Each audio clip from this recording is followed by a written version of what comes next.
Assalamualaikum warahmatullahi wabarakatuh. Perkenalkan nama saya Muhammad Lutfi Hamdani dengan nomor NPM 21410239 akan menjelaskan tentang PPT tentang kolesterol. Pengertian kolesterol. Kolesterol adalah salah satu jenis zat lemak yang ditemukan pada semua sel di dalam tubuh. Zat yang diproduksi liver ini berfungsi untuk melindungi sistem saraf serta membuat jaringan sel dan hormon tertentu. Kolesterol merupakan lemak yang diproduksi secara alami oleh organ hati. Lemak ini juga bisa ditemukan dalam makanan yang berasal dari hewan seperti daging dan susu. Di dalam tubuh, kolesterol diperlukan untuk membentuk sel-sel sehat, memproduksi sejumlah hormon dan menghasilkan vitamin D. Zat lemak ini beredar dalam tubuh melalui aliran darah dalam bentuk lipoprotein.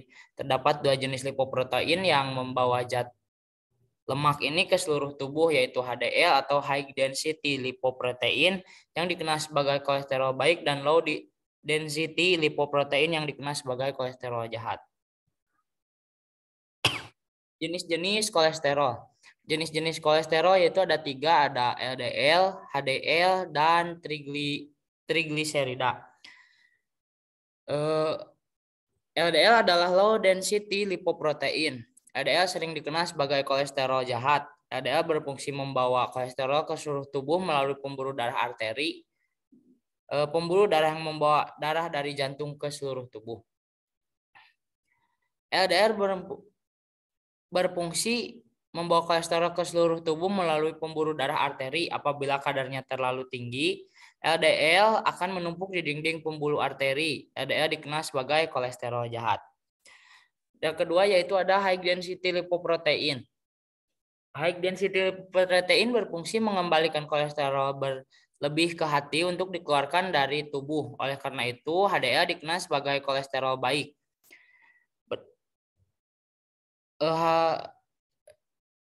HDL berfungsi mengembalikan kolesterol yang berlebih kembali ke hati untuk dihancurkan dan dikeluarkan dari tubuh. Yang ketiga yaitu ada trigliserida yang berperan menyimpan energi berlebihan yang didapatkan dari diet Anda. Kadar trigliserida yang tinggi akan dikombinasikan dengan kadar LDL yang tinggi atau kadar HDL yang rendah, berhubungan dengan penumpukan lemak pada dinding pembuluh darah arteri yang meningkatkan risiko terjadinya penyakit jantung dan stroke. Lemak jenis ini digunakan sebagai sumber tenaga. Trigliserida terbentuk ketika tubuh mengubah sisa kalori yang tidak terpakai oleh tubuh. Jika tubuh terus mendapat asupan kalori secara berlebihan dibandingkan dengan pemakaiannya, kadar trigliserida akan naik. Nah, di sini ada beberapa nilai normalnya. Tes kolesterol dilakukan dengan mengambil sampel darah. Dari tes tersebut akan didapatkan nilai kolesterol dari LDL, HDL, dan trigliserida dan kolesterol total. Untuk mendapatkan hasil yang akurat, dokter meminta pasien berpuasa selama 9 sampai 12 jam sebelum pengambilan darah. Adapun nilai kolesterol normal yang terdiri dari LDL, HDL, dan trigliserida adalah yaitu LDL yaitu kurang dari 100 mg, HDL yaitu 60 mg atau lebih, trigliserida yaitu kurang dari 150 mg. Nah, kolesterol total yaitu kurang dari 200 mg. Perlu diingat bahwa tinggi kadar kolesterol HDL akan baik bagi tubuh. Sebaliknya, kadar kolesterol LDL dan trigliserida dan kolesterol total yang makin tinggi dapat membahayakan kesehatan. Kolesterol tinggi merupakan gabungan dari nilai kolesterol total dan LDL yang tinggi serta HDL yang rendah. Faktor resiko kolesterol tinggi. Kolesterol dapat berbahaya bagi tubuh. Jika kadarnya terlalu tinggi, seseorang beresiko mengalami kolesterol tinggi atau hipoklesterolемia apabila memiliki beberapa faktor. Sebagian faktor tersebut dapat dikendalikan, sedangkan sebagian lainnya tidak. Nah, faktor yang bisa dikendalikan yaitu diet. Diet atau pola makan yang buruk merupakan faktor penyebab kolesterol tinggi yang paling lazim dijumpai. Kolesterol sendiri memang kerap dikaitkan dengan konsumsi makanan berlemak, khususnya makanan yang mengandung lemak jenuh. Lemak jenis ini bisa dijumpai pada daging merah atau produksi susu full cream, biskuit, cracker, dan microwave popcorn juga bisa meningkatkan kadar kolesterol. Karena itu dipastikan untuk membatasi konsumsinya. Kedua yaitu ada berat badan. Yang memiliki berat badan berlebih cenderung lebih rentan terserang penyakit berbahaya. Tidak hanya itu, mereka memiliki body mass index atau BMI lebih dari 30. Juga berisiko memiliki kolesterol tinggi. Jika berat badan kurang ideal atau bahkan masuk kategori obesitas, sebaiknya mulai ubah gaya hidup, ubah gaya pola makan melalui olahraga secara teratur. Dengan menurunnya berat badan, risiko kolesterol tinggi juga ikut bakal menurun. Ketiga yaitu merokok. Gaya hidup tidak sehat, kebiasaan merokok memiliki pengaruh besar pada kadar kolesterol. Asap rokok yang masuk ke dalam tubuh dapat merusak dinding pembuluh darah dan membuatnya rentan menumpukan lemak. Saat lemak menumpuk dan menyumbat pembuluh darah, pada saat itulah serangan penyakit berbahaya mengintai. Selain merusak pembuluh darah, rokok juga dapat menurunkan kadar HDL atau kolesterol baik. Padahal HDL adalah jenis kolesterol yang sangat dibutuhkan oleh tubuh. 4 yaitu ada aktivitas fisik. Aktivitas fisik ini bisa merupakan olahraga, karena olahraga manfaat bagi kesehatan itu tidak perlu dilakukan lagi. Jadi perlu diingat ada konsekuensi berat saat Anda jarang berolahraga dan jarang melakukan aktivitas fisik. Kurang olahraga bisa memicu meningkatnya kolesterol jahat dalam tubuh. Di sisi lain HDL atau kolesterol baik juga menurun karenanya. Selanjutnya yaitu ada faktor yang tidak dapat dikendalikan. 1. Usia. Seiring dengan bertambahnya usia, organ-organ dalam tubuh akan turut menua. Fungsi setiap organ akan menurun, karena itulah dibutuhkan penanganan khusus agar kinerja setiap organ tidak membebani secara berlebihan. Kedua yaitu ada jenis kelamin. Jenis kelamin ini termasuk faktor yang tidak dapat dikendalikan. Pada jenis kelamin, pria lebih cenderung memiliki kolesterol tinggi daripada wanita ketika mereka berusia antara 20 dan 39 tahun. Tetapi wanita lebih cenderung memiliki kolesterol tinggi dari semua usia lainnya. Resiko kolesterol tinggi pada wanita juga dapat meningkat karena pil KB, menopause, dan kehamilan. Yang ketiga yaitu ada ras atau etnis. Ras dan etnis dapat mempengaruhi resiko kolesterol tinggi. Misalnya orang kulit putih non-Hispanik lebih mungkin dibandingkan kelompok lain untuk memiliki kolesterol total tinggi. Sementara penelitian mengatakan bahwa orang kulit hitam lebih mungkin dibandingkan kelompok lain untuk memiliki kadar kolesterol HDL tinggi. Yang keempat yaitu ada riwayat keluarga atau genetik. Jumlah kolesterol yang diproduksi tubuh bersifat genetik dan kolesterol tinggi dapat diturunkan dalam keluarga.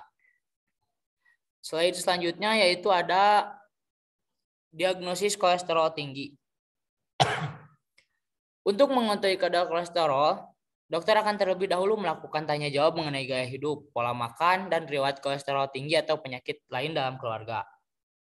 Nah, setelah itu dokter akan melakukan pemeriksaan fisik yang meliputi pemeriksaan berat badan, tinggi badan, lingkar perut, tekanan darah, dan denyut jantung.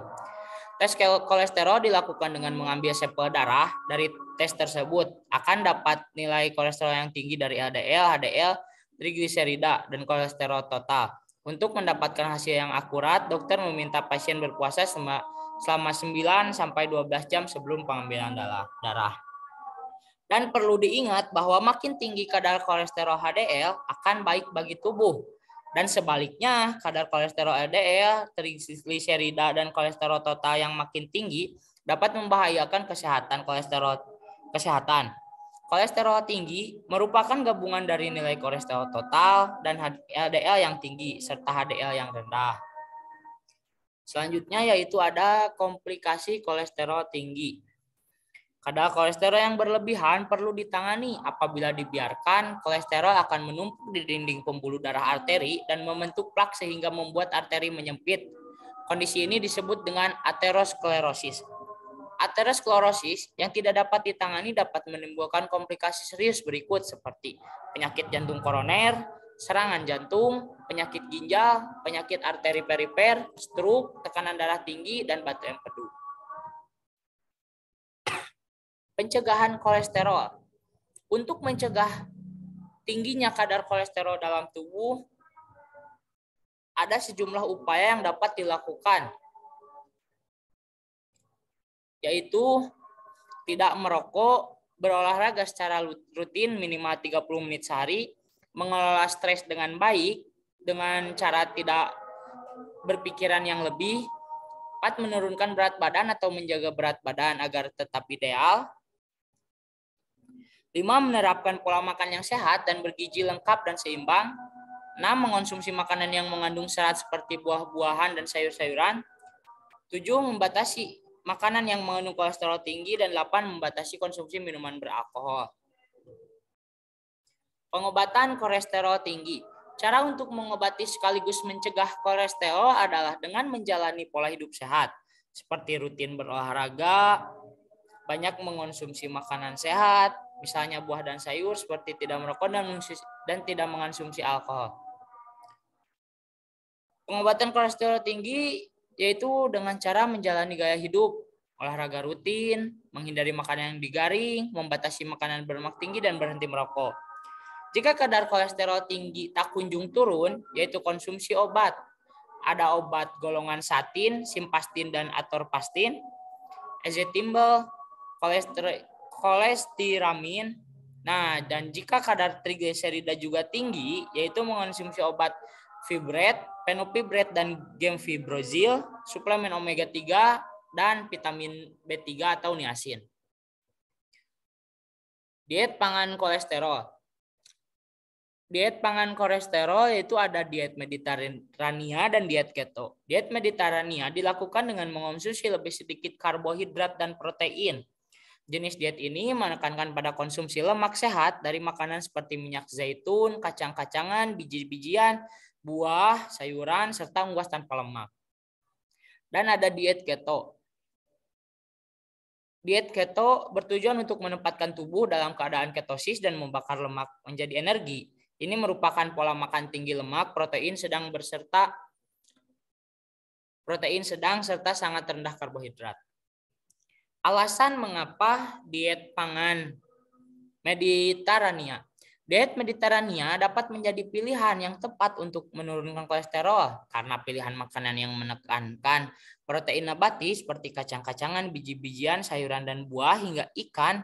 Selain itu, bahan yang dikonsumsi untuk menjalani diet Mediterania juga baik untuk menghasilkan asam lemak nitro.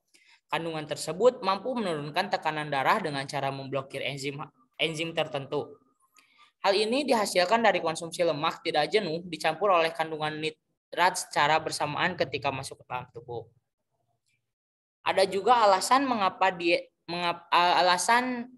diet keto dilakukan, yaitu untuk mengurangi karbohidrat, merupakan salah satu cara sederhana untuk menurunkan berat badan.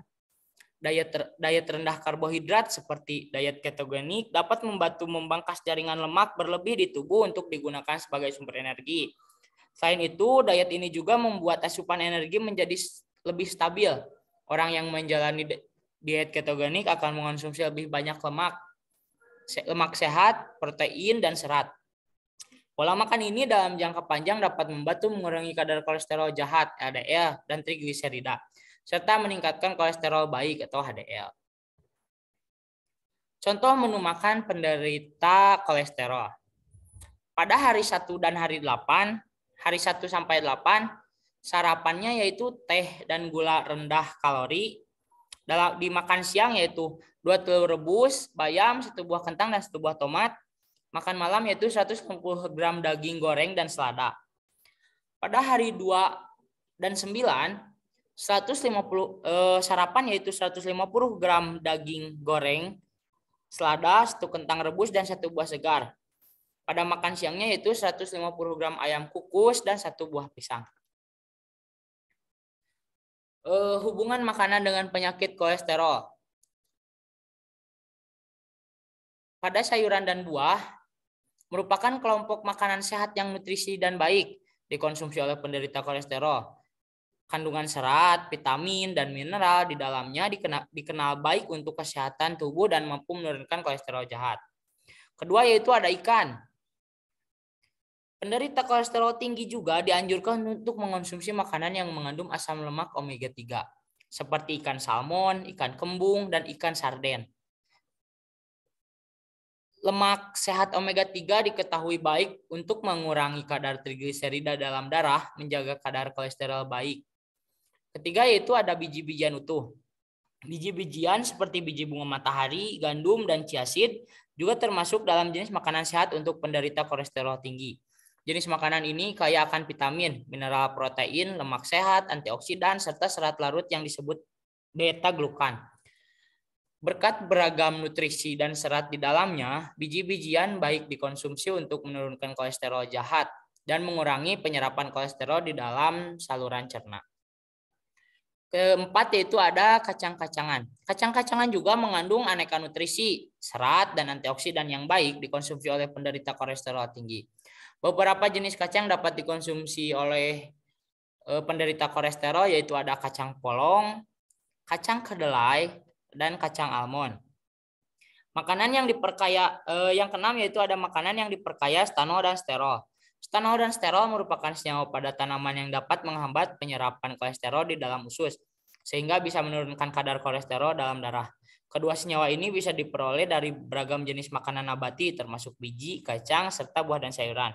Kini stanol dan sterol juga banyak ditambahkan dalam beragam produk makanan dan minuman seperti margarin, keju, coklat, jus buah kemasan, dan yogurt. Nah, yang terakhir yaitu ada kesimpulan. Kesimpulan dari kolesterol ini yaitu kolesterol adalah lemak yang terutama diproduksi dalam hati yang didapat dari makanan. Penting untuk menjaga fungsi tubuh supaya tetap baik seperti fungsi hormon dan berperan penting pada produksi asam empedu. Produksi akan meningkat jika terdapat kandungan lemak yang banyak di dalam. Nah, kolesterol yang tinggi juga tidak hanya dialami oleh orang yang bertubuh gemuk, tapi kebutuhan. Jika jumlah kolesterol melebihi kebutuhan, kolesterol LDL, maka akan timbul penyakit, contoh penyakit jantung koroner. Kolesterol yang amat sangat kurang juga dapat menyebabkan penyakit kanker. Kolesterol berfungsi yaitu salah satu komponen membran sel, 2 membentuk garam empedu, 3 bahan baku untuk pembuatan hormon steroid seperti progesteron dan estrogen pada wanita. Sekian penjelasan PPT kolesterol dari saya. Terima kasih. Assalamualaikum warahmatullahi wabarakatuh.